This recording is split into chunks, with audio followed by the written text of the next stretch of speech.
morning, Mushmouth. Good morning, Derek, Sir D. Good morning, fellas.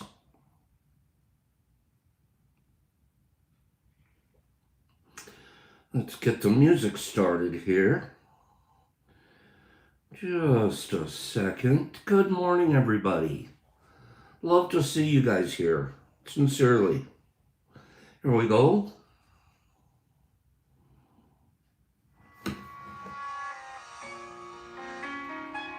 There we go. Good old music from the T crew. Good morning, everybody. I hope you had a nice weekend. I truly hope you had a nice weekend.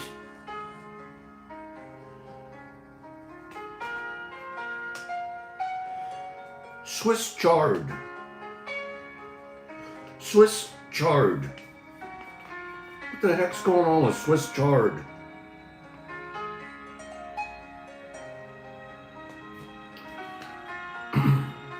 Last week, somebody, and I couldn't remember where, it was either here on T or it was in the IG group chat, said, "Hey Pops, do you like Swiss chard?" And I had to think about it for a minute because I don't eat it very often. But my answer is yes, I do like Swiss chard. This came in the mail.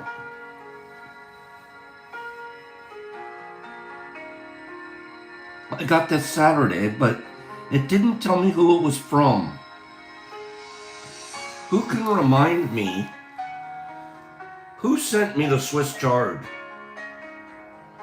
I want to thank them. Who sent Pops the Swiss chard? 100% HB, community garden going. It was you, Nurse. Thank you, dear. Thank you. Thank you. I'd actually forgotten. I apologize to you. This will go over to the, we're going to put this over at the community garden. Plant it. There's good news about it. There's good news. Good morning, everybody. As I'm reading the back of the seed pack, it's a cold weather crop. Because I was thinking, wow, I'm going to have to wait until spring to plant it. But it's calling it a cold weather crop. And it doesn't mind being planted in October, November. Planted 1/2 inch deep, 12 inches apart, 7 to 14 days to germination, 50 to 60 days to harvest. I wonder if it's going to snow on it. We'll see. I love growing things. I love to grow things. Cold weather crop. It's going to be good. I wonder if it might be a little late because we do get snow December, usually January, February, lots more snow. But who knew that Swiss chard was a cold weather crop? That's great. Thank you, Nurse. Thank you, dear. Good morning, everybody. Notice how we're getting started a little early this morning. Well, not early, but usually I'm still showing you the picture of the teacup. Okay. Good morning. How many people had a problem with the time change? Check your planting number and go accordingly. Planting number. What is a planting number? What do you mean by planting number? Exception, I'm not sure I like the time change either. Okay, planting number is the section you live in. Okay, I see that. It's like a colored map right here. And it tells you what months you should start it in.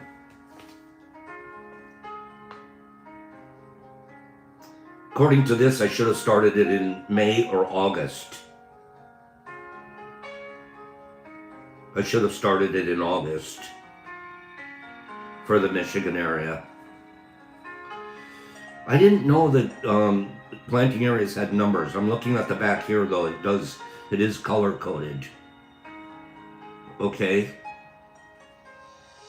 Yeah, I'm thinking if I had started it in August, it would be harvesting pretty soon, and it is getting cold. I might try a small planter of it in the room next to the grow house, at the grow house, but not in the mushroom room, but in another room. Maybe I'll try an indoor version of it. Who likes who? Lynette, 100% time is relative. Who had a problem? Did you miss something? Did you forget to go somewhere because you forgot the clocks were changing? Does anybody have a story? What happened? Who did you forget to go see or call? Yeah, that's what I'm gonna do, nurse. I'm gonna run a couple of pots of this in the room next to the shroom room. That'll be fun. I'm growing garlic too. The garlic cloves that Streety sent me.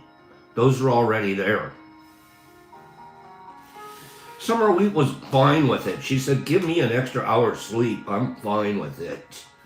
I woke up like at my regular time and I was like, why is it darker? What? I had actually forgotten. I had forgotten that it was the time change. It didn't impact me because that extra hour, I always have a buffer time in the morning. It didn't impact me, but guess who it messes up? Take one guess in my house. Who does the hour mess up? It'll only take one guess for you guys to get this one. What creature that lives in my house? Ruffy. He's like, I don't get it, man. I'm serious. He's so time sensitive. Okay? He is so... It's funny. He has this little clock and he comes up and he reminds me. Like, I don't even have to look at a clock anymore. I'm like, oh, it's 10 o'clock? Okay. Oh, it's 6 p.m. Time for you to eat dinner. Kim, your cats too? Dogs, they're like pissed off at this time zone situation, this daylight savings time. They are not down with it at all. Not especially, they don't mind spring when you, an hour forward, they're like, woohoo! But you gotta wait an extra hour, pal, till you get dinner. He's like, what the hell is going on around here? Okay, and then this morning, let me tell you, he has a poop schedule. He does. You know, we let him out, and he goes into it, and he comes back. But he always wants to go out at 8 o'clock. 8 o'clock. That's I think you're usually home from the grow house if you've been over there during the morning. And I need to get out at 8. Okay? This morning, he's scratching the door at 7. He was like, dude. I'm looking at the clock going, you could tell time with Ruffy. You don't even need a sundial. He's over there going, dude, it's time. I'm like, you have to slowly work him into it, like 5 minutes a day. Is there anything you can do to get a better yield from an area? Uzi, it's probably going to be in your original cake. I find that most of the time, it's how much spawn I put in with substrate. That's what to me, that's the coverage issue. I don't play games with covering the cake early and all of that stuff. Used to, but it doesn't make a big difference. It's your spawn to substrate ratio. And go 2 to 1. Go 2 pounds of substrate to 1 pound. The old days, they used to tell us 3 to 1. Okay? I mean, libs from a field. I don't know anything about that. I really don't know anything. I'm not even sure what that means. I apologize. Okay? Nerd. Looks like Nerd's got you dialed in. Look at Nerdy's answers. He seems to know what you're asking and has some answers for you. Thank you, Nerdy, for that. But yeah, you want a good, and it's your mix too. Liberty caps. I know nothing about growing Liberty caps. I've never grown a Liberty cap. So I'm strictly psilocybe. And I used to know more than I know now. I shouldn't say I know more. I used to really experiment a lot. The last 2 to 3 years, I have been working on volume. Dialing in my 2 or 3 best producers. Working on making sure I have a really good LC to start with. Good gens. I'm constantly cloning my biggest fruit. I'll clone it. And I really work on getting a quality liquid culture to start with, based off of a collection of good gens.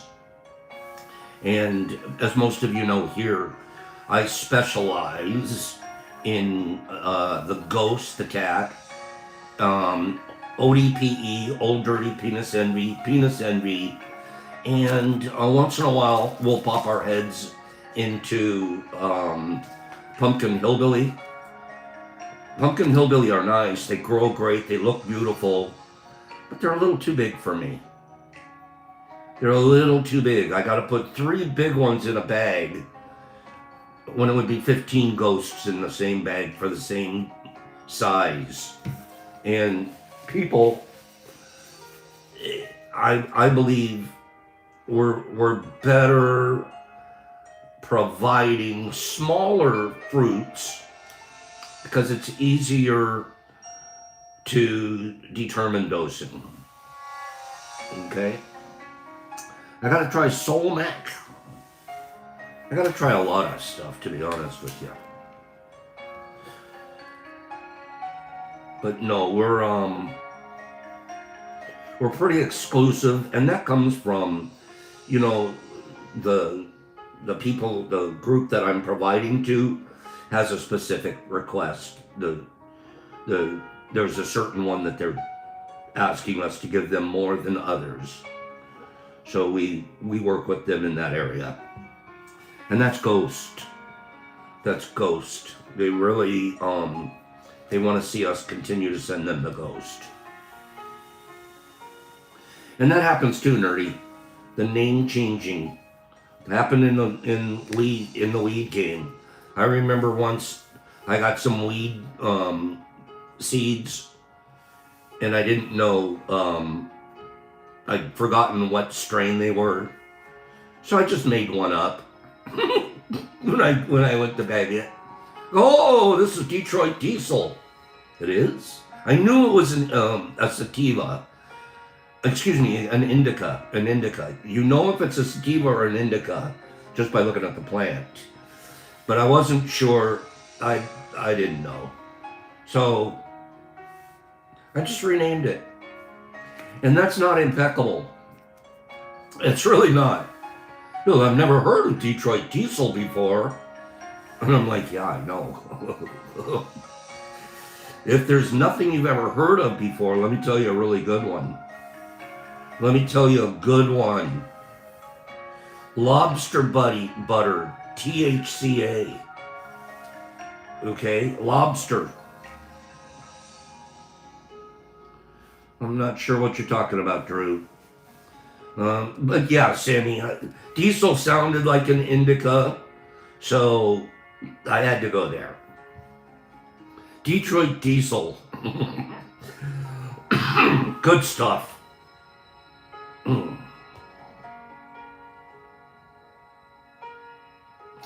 1,000 things, random things you thought were true, but aren't.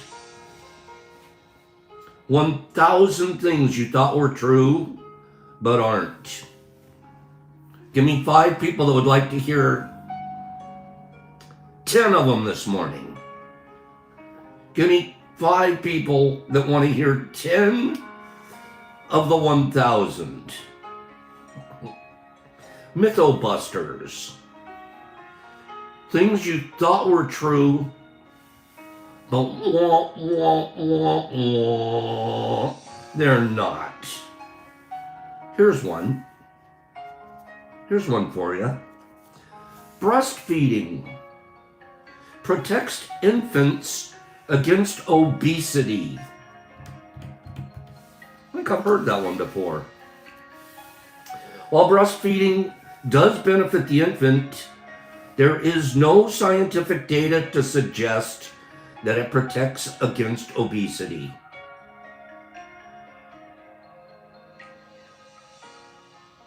Okay. How about this one? Sex burns anywhere from 100 to 300 calories for each partner. Well, geez, I'm not even going to go to the gym. I'm just going to invite a partner here. Sex burns anywhere from 100 to 300 calories for each partner. Not true. Listen to this one. That's kind of, whoa, really? Intercourse lasts, on average, about 6 minutes. What? No, it doesn't. I have 2-hour sessions on average. That means you have a 3 and you have a 9 to get to the 6.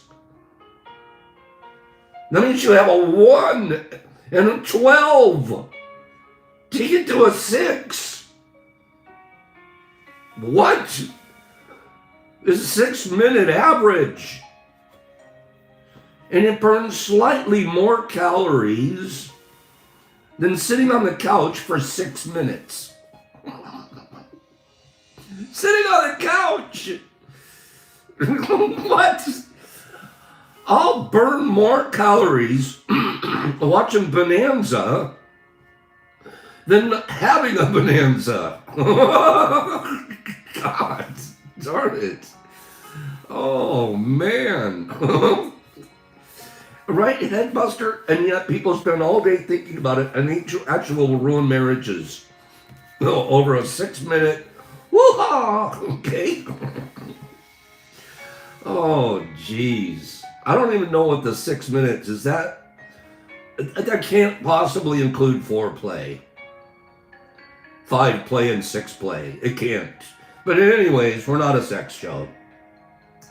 People who talk about suicide won't really go through with it. Not true, my friends. The majority of people who commit or attempt suicide have given prior clues or warnings.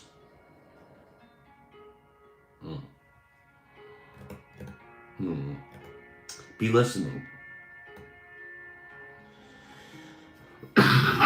If a person is determined to kill himself or herself, nothing will stop them. Not true. Actually, recent research into depressed and suicidal people has revealed that even the most severely depressed person actually has mixed feelings about death, often wavering until the very last moment between wanting to live and wanting to die. It's very rare that they're just hell-bent and they're just going to get it done. They're still thinking about it to the last minute. We still have a chance to help them. Talking about suicide will give the person the idea to do it. Not true. If a person is already suicidal, you won't be giving him any more ideas than what they've already thought about. However, bringing it up as a topic is about the best thing you can do for a person. Maybe that's why I just did it. Huh?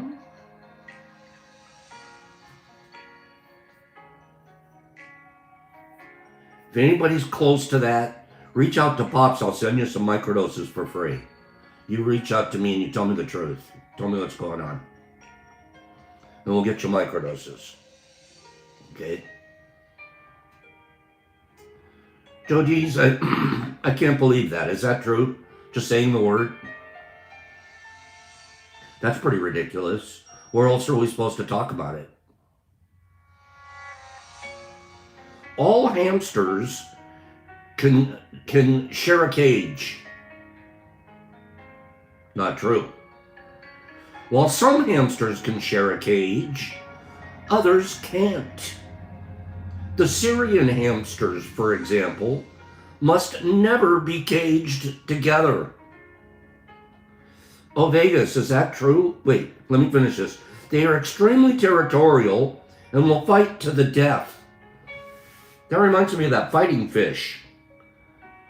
Remember, I didn't always, but once I had a fighting fish, and I was like, well, what's it fighting? Nobody. So you get the special bowl that has a glass window in it, and you put a fighting fish in this side, and you put one in this side, and they're constantly hitting the glass trying to get at each other.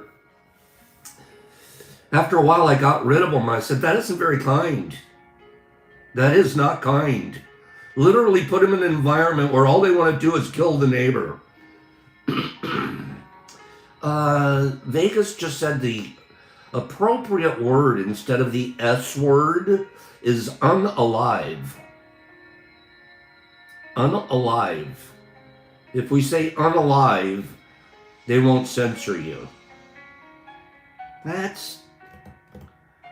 Boy, do we... Yeah, betas. That's what they are, Catzilla. Betas. I remember I had 2 betas. Well, I had one, and I had to go get another one to see how they'd act. And after a while, I was like, this isn't even kind. Homemade juices contain all the fiber from the fruit. Not true. Juices don't contain any fiber. The fiber component of most plants is what creates its structure. When you juice the plant, you take away its structure, and you're left with its juices only. Homemade juice contains all the nutrients. Not true. What did Bill say? Let's agree with Bill this morning. Yeah, too much PC. Can't we just say the word that we've been taught? Why do we have to re-say it in a politically correct way? Pop, stop it, you sound old. Homemade juice contains all the nutrients. Whole fruit is loaded with dietary fiber to help digest the sugar and slow down the uptake of sugar in the bloodstream. In its whole form, we get the full array of its micronutrients and phytochemicals. When the fruit or plant is juiced, all of these things are stripped away from it. Herbie, get off my lawn. Certain diseases occur only in particular racial groups.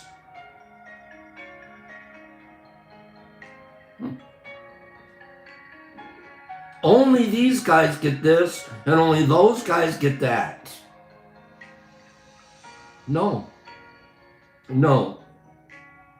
Actually, no disease is exclusive to one group, even though certain diseases accrue with greater frequency in particular racial groups. So we can all catch it all. We can all catch it all, is basically what it's saying. But based off of your race, you're more prone to certain ones. It's racist to base healthcare decisions on group identity. Actually, since hypertension occurs more among black men, it would be appropriate to be more attentive to that possibility with the black male patient. It's not racist. It's medically appropriate. There are no genetic differences. Genetic. Keyword. There are no genetic differences between groups. No, it's not true. About 15% of human genetic variations differ between the various racial groups. So no, we're not created, I won't use the word equally, but I'd say we aren't created genetically the same. A concussion only occurs as a result of a direct blow to the head. Not true. A concussion may be caused by a direct blow to the head, to the face, to the neck, or anywhere else on the body if the force of the impact is transmitted to the head.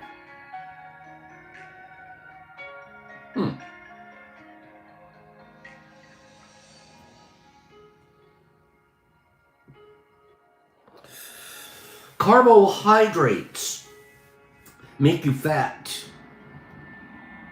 Carbohydrates make you fat. Not true. Carbohydrates don't make you fat. Excess calories make you fat. A person can cut all the carbohydrates they want, but if they're still eating excess calories, their body will store it as fat.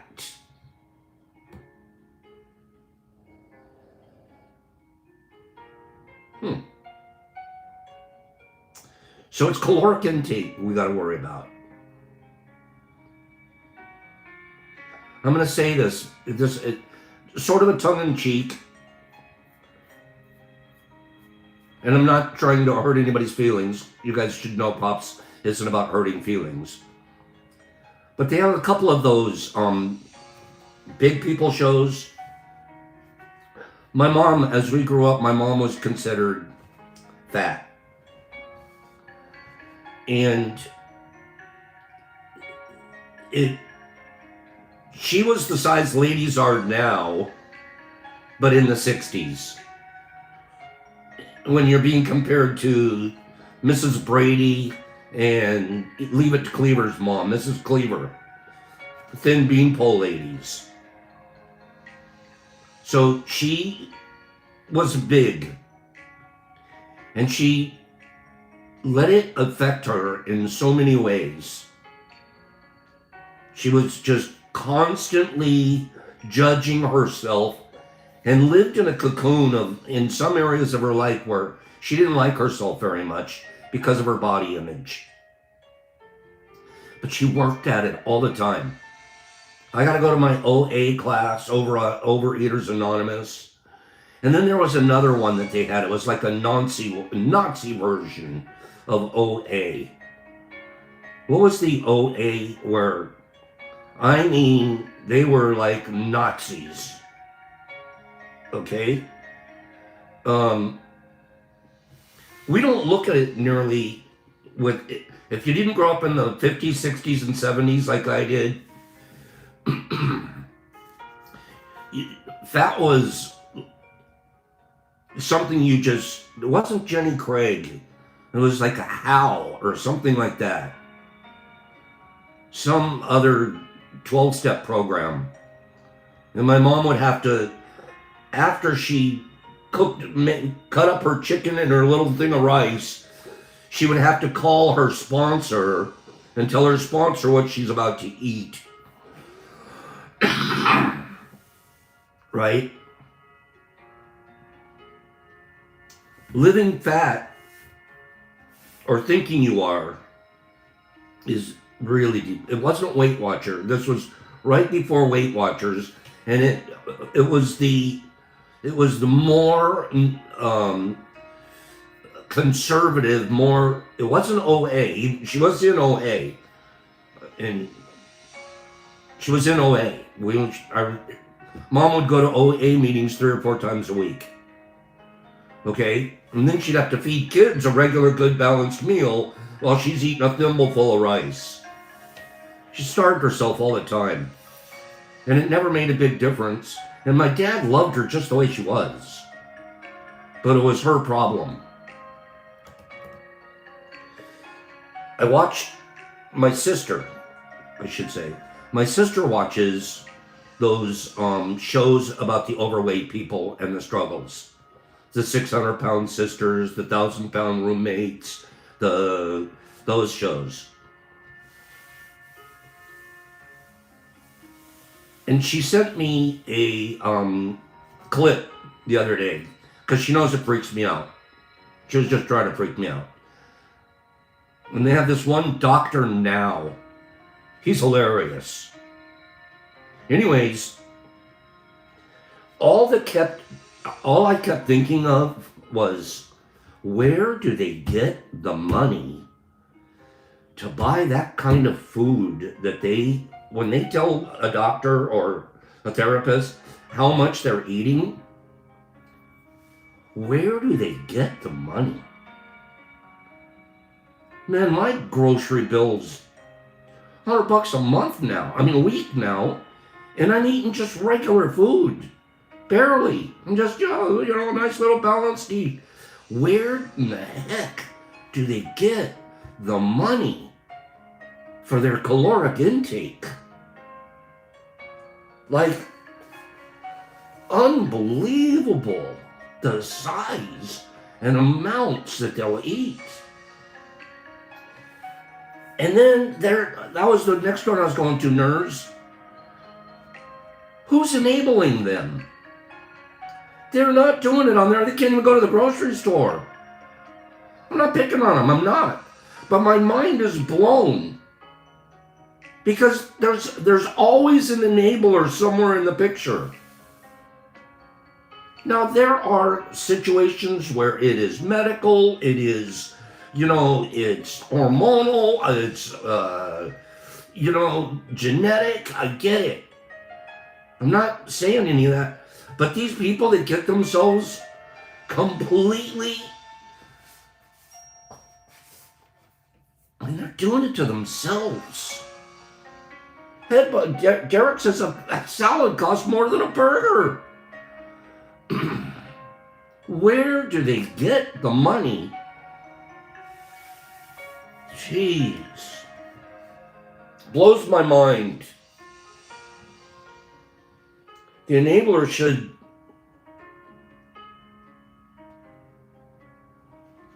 be an enabler. Let's read this article together. Okay? Raghu Marcus is proof the acid to ashram pipeline is alive and well. In the 60s, he tasted the infinite through psychedelics, and he followed the trail to India. Decades later, as executive director of the Love, Serve, Remember Foundation, that's absolutely true, Kim.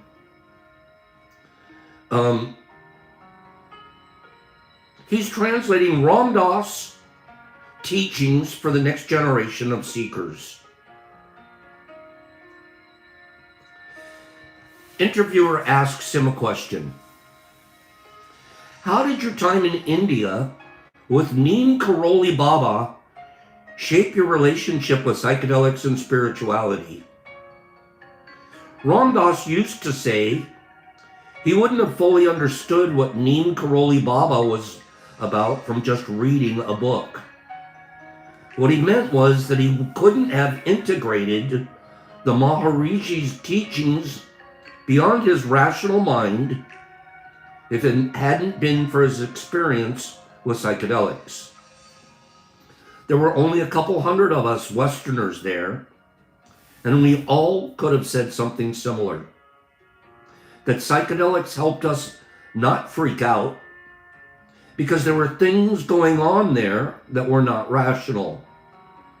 We all had paranormal experiences similar to what can happen with psychedelics. The funny thing is that after we went to India, we all started doing psychedelics way less. I did a podcast with Rick Doblin, and he made the same observation about those of us who got into meditation and spiritual practice. Many of us really just stopped using psychedelics altogether. Ram Dass said that he would check in once in a while. For me, it was even more infrequent, though that changed a bit recently with the psychedelic revolution and all the new things to try. Being in the presence of Mahariji was like being on acid, or yogi medicine, as he would call it. By virtue of his being, it was clear that the fabric of the universe was love, interconnecting all of us. After India, we weren't even thinking about psychedelics. We were doing meditation, chanting, breathing, and yoga.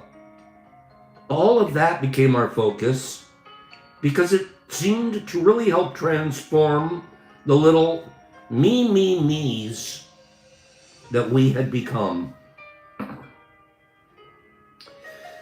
Interviewer: it sounds like Ram Dass's perspective on psychedelics evolved a lot from his Harvard days to his later years.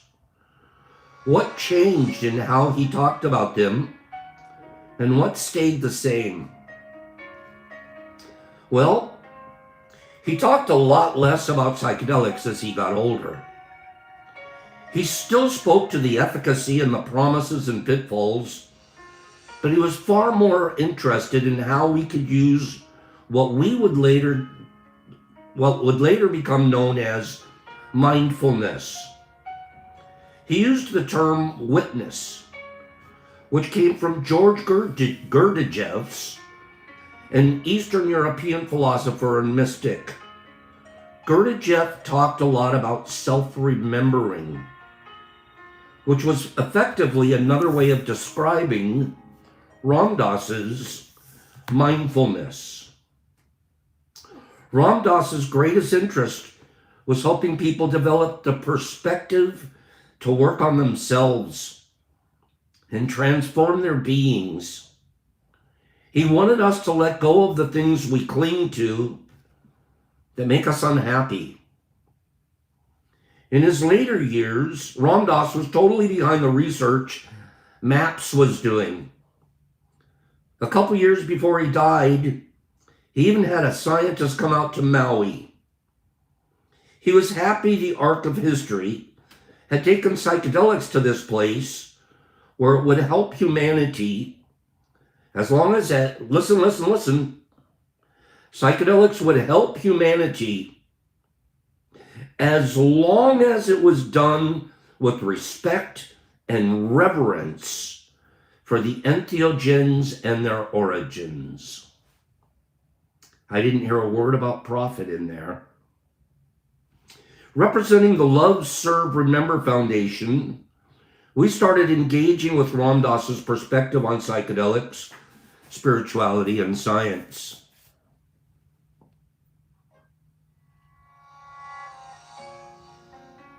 We care most about preparation and integration.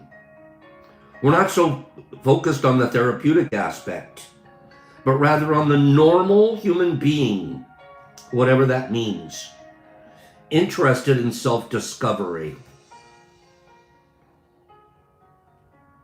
The person who wants to go inside and find the part that's not reacting to all the vicissitudes of life. The person curious enough to look inside and see the truth. That was Ram Dass's perspective. I'm there too. I use psychedelics so much less now than I did 3 or 4 years ago. Truly. I found the 4 agreements. I found practicing them brought me to levels where I just felt so good about myself for being a different human being today that I didn't have to take a journey to discover a trauma and work my way through it. I just understood they're all just traumas. They're all just agreements that I made in my past life. Living life, but my past life. The Foundation's latest book, Dying to Know, explores Ram Dass's and Timothy Leary's friendship. What's the most surprising thing people might not know about how these two shaped the psychedelic movement? Answer: they were completely opposite personalities. Leary was more a rationalist and a scientist, and Ram Dass was more heart-based. He was the love part of the equation. They had many disagreements, particularly at Millbrook. For a long time, their relationship was really complicated. When we were with Ram Dass in India, we believed from how he talked about it that there was more estrangement, especially after Richard Albert became Ram Dass. But I found a letter Ram Dass wrote to a close friend that was the most revealing thing I ever saw about Leary and Ram Dass. After they had met in the 70s, Ram Dass said for the first time he really got it. He realized how they were complementary rather than just opposites. You can feel their relationship at the end of Leary's life in the book. Leary even said, "We really loved each other," talking about himself and Ram Dass. Their friendship went through many cycles from Harvard through Millbrook, with Ram Dass going to India and Leary going his own way. But it ended beautifully with Leary's death when Ram Dass went to visit him, and they had a tete-a-tete that was absolutely beautiful to watch. They reminisced, and they pointed to each other's differences. The book and the movie before it really highlighted their wonderful relationship. I need to read this book. I'm going to get this book. How do psychedelics fit into a life of service? It's going to be my best question this week. How do psychedelics fit into a life of service? Anybody that's listened to Pops for long enough knows how important it is to him to be of service. Serve, serve, serve. And the leaders should eat last, not first.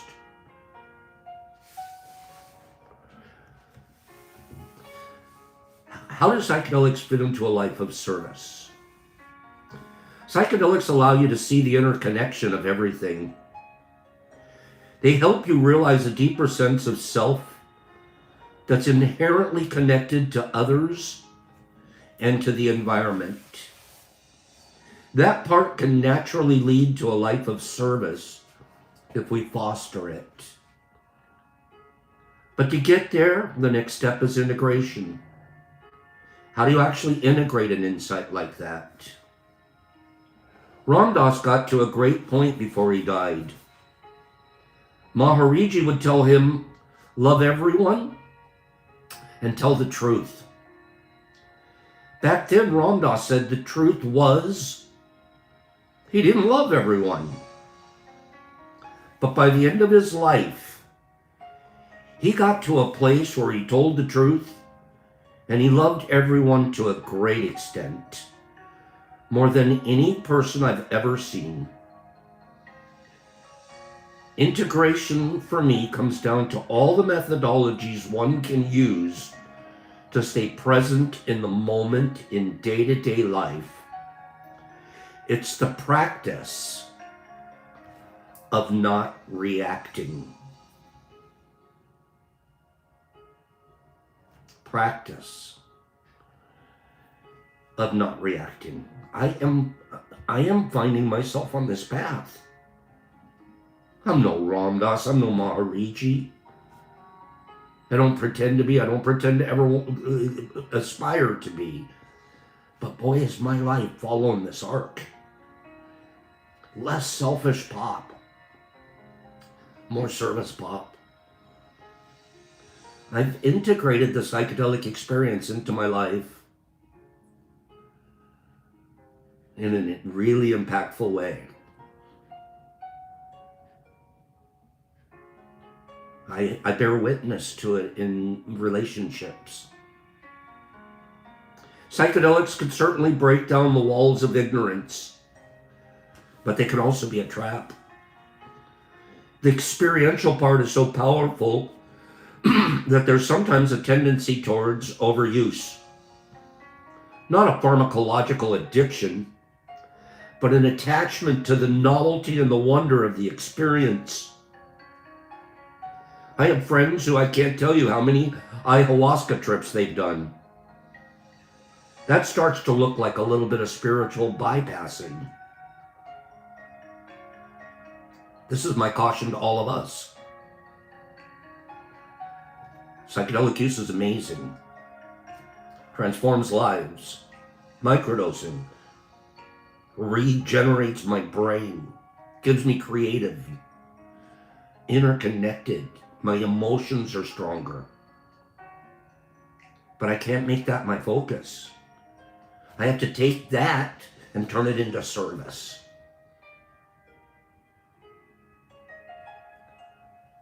If you think psychedelics are only for your personal benefit, you have to rethink Ram Dass. He said in Becoming Nobody, when is it enough of what you want? When is it enough of what I need? It's much more interesting to serve people. That's what we brought back from India. Love, serve, and remember.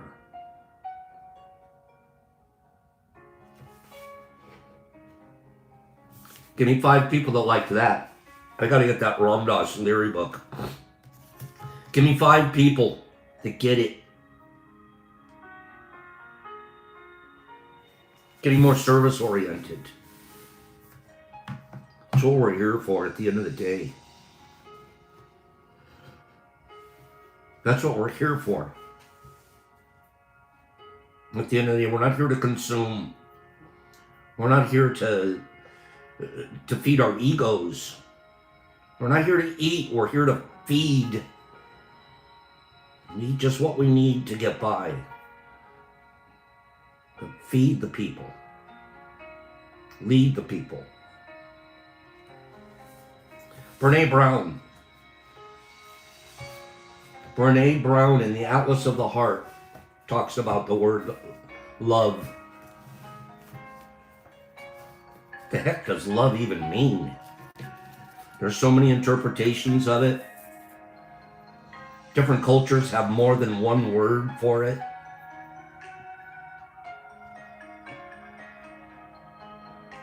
Love.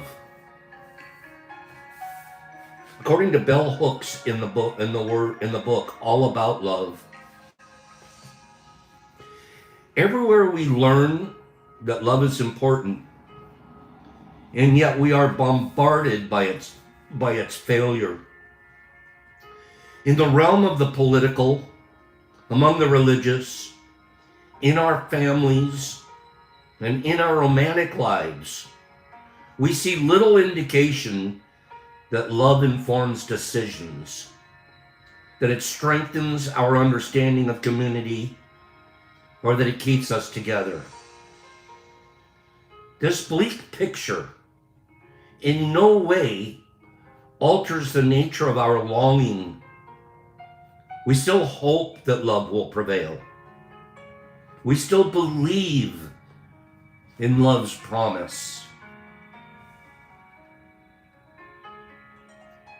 But boy, do we see the failure of it, or the failure to actually truly enact it in our politics, in our religion, in our homes, romantic relationships. We think we love. We say we love. We pretend to love, but do we? This is where love becomes service. Distinguished emotions researcher Barbara Fredrickson describes the umbrella term love as including the preoccupying and strong desire for further connection, the powerful bonds people hold with the select few, and the intimacy that grows between them, the commitments to loyalty and faithfulness. These are love. In Fredrickson's view, love permeates everyday interactions with others, ranging from strangers and acquaintances to friends and spouses, forming the emotional context from which to strengthen relationships. Interestingly, there is a debate among researchers about whether love is an emotion. However, among everyone else, love is clearly thought of as an emotion. In a study conducted by Shaver and colleagues, undergraduates were asked to rate 213 emotion words in terms of whether they would call that word an emotion. The number one word that was considered an emotion on the list, they get 213 undergraduates. They give them a list of words. Would you consider this an emotion? Would you consider this an emotion? And we want you to rank them. Okay? Number one, definitely would not call this an emotion. To number 4, I definitely would call this an emotion. So you're ranking them on a scale of 1 to 4. 4 being definitely an emotion. 1 being, nah, I don't think that's an emotion. On the list, the word love received the highest average rating of a 3.94. Of all the words on the list. What word do you think was second on the list? Highest rated emotion. This is the average person's consideration. Is love an emotion or not? What do you think number 2 was?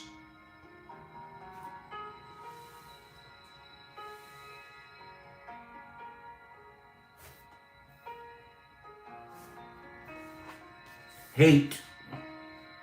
That's correct, Herb. Hate. Hate. With the 3.90. Love, hate. Huge emotions. This is Brene Brown speaking. As someone who is committed to research, that reflects our lived experiences. I find that Shaver's study and Frederick's description both align with what my team has learned. Love is an emotion that we're capable of feeling in many different contexts, from intimate partner relationships and family bonds to friends and pets and tea crew. No, she didn't add tea crew. I just added that one. I'm penciling in tea crew at the bottom of this, right here next to this one. It's an emotion we feel here. You know what emotion we don't feel here? I mean, if we do, it's down at the 1. We don't hate. We have moderators that won't even allow it in the room.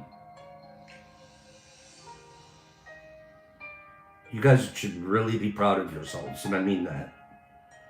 When you come here, you're experiencing a pretty darn strong emotion. And we don't let the other one in the room.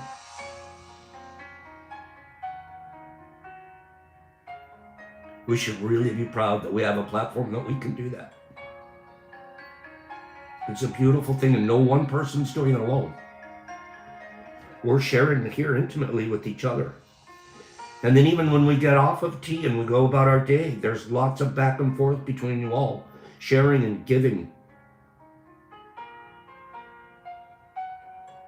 We should, I'm going to take the shit out of it. We are proud of each other. We cultivate love when we allow our most vulnerable and powerful selves to be deeply seen and known. And when we honor the spiritual connections that grow from that offering with trust, respect, kindness, and affection. We cultivate love here. You see Pop being very vulnerable. I tell stories that most people wouldn't even tell. I reveal. I'm vulnerable. I allow myself to be deeply seen and known. So do you guys. We tell each other stuff through these comments that you would never tell another person. You don't go out in the world and tell them, hey, I'm gonna go tell everybody at the top of my roof, I'm gonna shout this out about me. A lot of trust here. A lot of respect. A ton of kindness. And dare I say affection. We wouldn't show up here if you didn't like the people. Like, it's a good program, it's a good topic and stuff, but I really don't like the people. It doesn't work like that. There's a lot of affection here, where the hugs are real. Love isn't something we give or get. It's something we nurture and that we grow. It's a connection that can be cultivated between two people only if it exists within one of them. You can be the seed planter. If it exists in you, you can cultivate that connection. It's that powerful. You're the planter. Your actions will water that seed. How you treat people, what you do, what you say, how you act.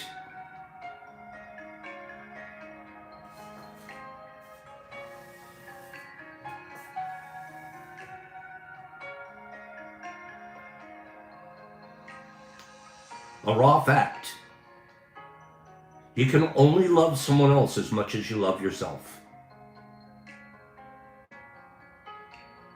You can only love someone else as much as you love yourself. You might not love them the same. but you can't love them more.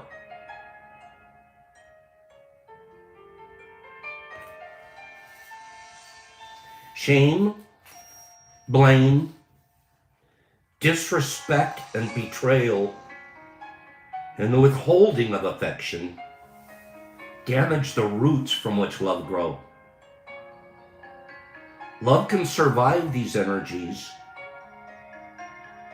injuries, only if they're acknowledged, healed, and rare. It can't happen very often.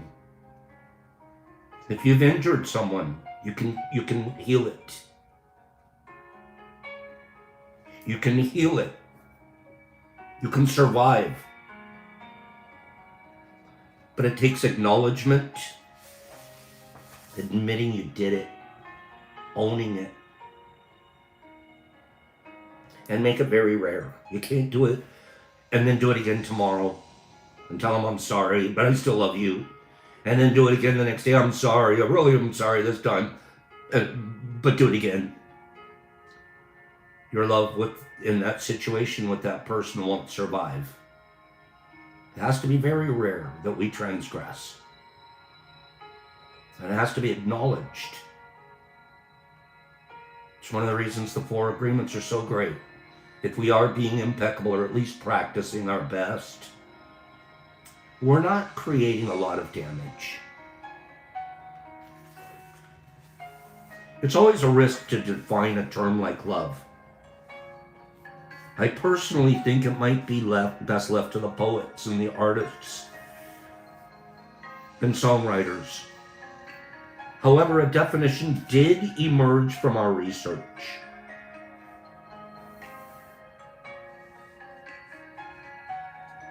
We need more love. We need more real love. Gritty, dangerous, wild-eyed, justice-seeking love. Do you remember what we talk about when we say justice here? Justice means you pay for the transgression once. You don't pay over and over and over because it's rare. The transgression should be rare. And you can heal it. We cultivate love when we allow our most vulnerable and powerful selves to be deeply seen and known. You can't do that hiding in a closet. You can't do that sitting on a couch by yourself with your shades drawn. You have to interact with people. You have to give. You have to be serving. If you're out in service in your life, and sometimes you can't leave the house. People can't, but they have phones. I guarantee there's ways to serve from inside your home if you're disabled and you can't make it out. That's never going to be an okay reason not to be in service. Because when you're serving other people, that's when you're going to feel the best about yourself. No matter your physical condition. Physical condition, sometimes we cannot change it. It is and will be what it is. But we can always serve. I want to be the guy on my deathbed that's making it easier on my nurses. I don't want to be the cranky old guy on the bed that the nurses avoid.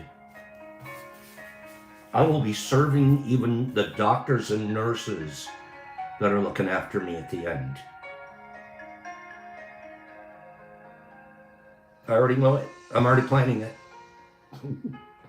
Not that it's anything imminent, but I can guarantee you it's going to be a lot about my attitude. We can serve even when we're physically constricted.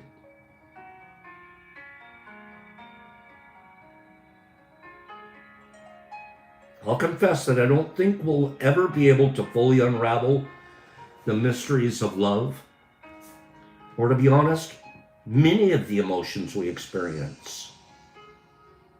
At least I hope not. I think attempting to better understand ourselves and each other is essential. I'll come to an understanding of love once I understand myself and you better, rather than struggle with what's the definition of love.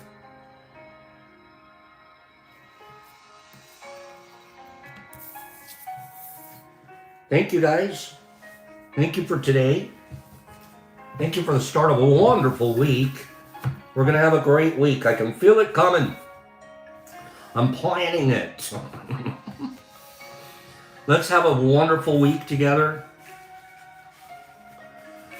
sharing our intimate, vulnerable, powerful selves. Okay? Let's do it. Let's practice goodness and kindness even when we leave here. We're doing a great job with each other. I see it every day in the comments. Every day. It brings me the greatest joy.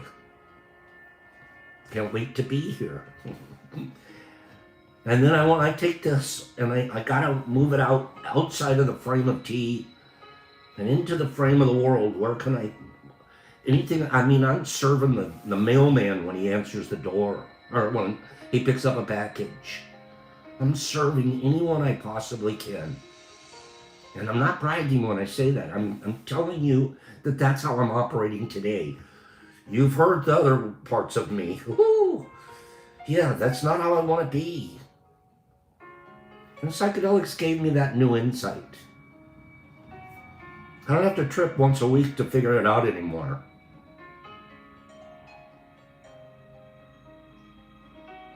And I'm thankful for that. And I'm thankful that I can provide it to other people so they can get their jump start.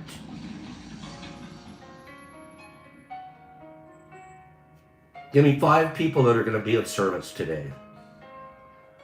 They're going to be of service today. Give me 5 people. I know there will be more, but give me the first 5. Who's going to be of service today? You know what, Vague? Not one kid knocked on my door. Not one. Michael, I've been served. Michael, you serve. Lynette, I love your boyfriend. Let's be of service today. I didn't have one kid come to my door. I had all those hot dogs ready. And I didn't have one kid. My light was on. I was hoping. I didn't do a blackout this year. I didn't. Usually I'll do a blackout. Hide in the back room. Lights out. I don't want anyone knocking on my door. This year I'm like, hot dog man. I wasn't giving out hot dogs. I had Milky Ways, the little ones. I got so many Milky Ways I don't know what to do with. I'm going to start putting them in your boxes. And there's a lot of kids in the neighborhood too. I wonder if they're like afraid. I don't know why. Actually, I didn't even see groups going down the street. It was a very non-tricky-treaty. Good morning, Khalid. It was very non-tricky-treaty this year.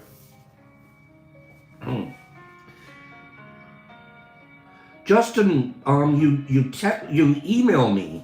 Justin, email me. It's all one word, all lowercase. The Detroit Mush Lab, MUSHLAB @gmail.com. Derek Anderson, it's in the guy with the blue name, has just put down the email for you. Okay? I'm going to scroll you guys out of here. Michael Patterson, you do a lot of service, I know that. Derek Anderson and Cleany and Justin raised his hand. Herbie and Joe D's and Nerdy. And Lynette. Lynette's even raising her boyfriend's hand. Aaron and Sammy P and Cleany and Trenty the Trenty Trenterson. and Headbuster, and Marky Z, and Joe D's, Zozo LSD, Kim, big service right there. Joe D, Sammy P, Pidgey Page, Khalid, Mushy, Justin, Headbuster, HP, Vagey. No, I didn't get any. Derek, I didn't take it personal though. Joe D's, Mello, good morning Mello. Aaron, Nerdy, Derek, and Sammy P, and Herbs, and Clean Grow, Justin, and Herbie, and Kimberly, and Summer Wheat. Good morning, Summer. Billy D, Cyber Jolie, good girl. Dawn, and Mark Z, Trenty, and Derek Anderson, and HB, and Mushmouth, Cleany, and Cat Meowzilla. There's my guy. Nerdy, it was so good to see you today. Exception, we're going to have a wonderful week. Derek, and Pidge, and Classic, and Mellow, and Exception, and Must Love, and Aaron, and Lynette, Notorious, B. Hendricks, Mushmouth, Hair Care, Nerdy, Michael Patterson, Sean T, Sue Little, Kim, Mr. Phillips, peace out, Hetty, Nurs. Yeah, Jesus wasn't here today, but he's always here. He just didn't have anything to say. Jesus is everywhere. Joe D's, Pops, peace, love each other, practice that love. Be of service.